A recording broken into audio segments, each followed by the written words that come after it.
వాస్తవంగా తమిళనాడులో లంచాలు అడుగుతున్నారు.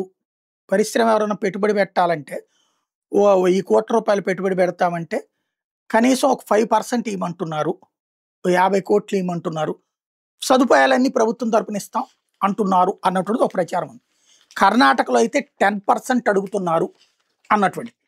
తెలంగాణలో కూడా ఇట్లాంటి ఆరోపణ వచ్చింది. కానీ ధృవీకరించలేదు. బట్ ఈ 3 చోట్ల కాకుండా ఆంధ్రప్రదేశ్‌కి పోటెత్తి వరదలాగా ఎందుకు పారిశ్రామికవేత్తలు వస్తున్నారంటే, ఇక్కడ నిజాయితీగా ఉన్నారు.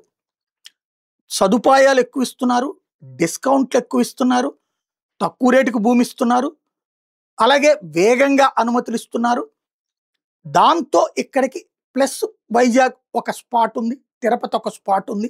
అమరావతి ఒక స్పాట్ ఉంది. 3 చోట్ల కూడా రేట్లు భూముల రేట్లు ఎక్కువ ఉన్నప్పుడే అక్కడ భూముల రేట్లు తక్కువకి ఇస్తున్నప్పుడు పరిశ్రమలో సగం కాస్ట్ పరిశ్రమ పెట్టుబడిలో సగం కాస్ట్ భూమి రూపంలో వీళ్ళకి వచ్చేస్తుంది. కాబట్టి ఆంధ్ర మీదన ఎక్కువ కాన్సంట్రేషన్ నడుస్తుంది. దానికి తోడు ఆంధ్ర నుంచినే మానవ వనరులు దేశ విదేశాలలో వెళ్ళారు. వాళ్ళు ఇప్పుడు ఆయా కంపెనీల్లో కీలక స్థానాల్లోకి వచ్చినటువంటి వాళ్ళు తమ తమ యాజమాన్యాలకు పాజిటివ్ రిపోర్ట్ చెప్పడం వల్ల కూడా ఇక్కడికి రావడం. ఇంకోటి బాబు అంటే ఇండస్ట్రియల్ డార్లింగ్, ఇండస్ట్రియలిస్టులకి ప్రేమికుడు.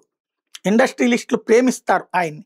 ఆ రూట్లో కూడా ఇప్పుడు పెట్టుబడులు. అందుకనినే 13,00,000 కోట్లు టోటల్గా ఈ ముగిసే సమయానికి వాళ్ళ రాత్రి సమయానికి 20,00,000 కోట్ల నుంచి మేబీ 25,00,000 కోట్ల దాకా పెట్టుబడులకు సంబంధించినటువంటి ఒప్పందాలు జరగచ్చు. బట్ ఆచరణలో ఎన్నొస్తాయి ఇవన్నీ భవిష్యత్తులో తేలుతుంది.